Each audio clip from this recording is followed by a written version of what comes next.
ঐতিহাসিক ভবন চত্বরের এই সমাবেশ।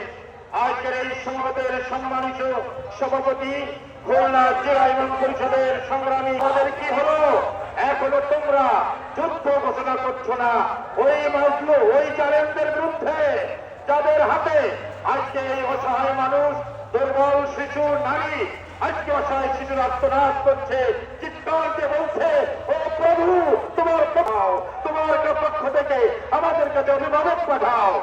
আজকে আমরা অবাক হয়ে দেখতেছি, বিশ্বের সাথে আমরা দেখছি মুসলিম শাসক বৃন্দ তাদের ঘুম কবে ভাঙবে জানি না, একটা একটা করে ফিলিস্তিনের শিশুদেরকে, নারীদেরকে হত্যা করা হচ্ছে, জনপদকে গুলি দেওয়া,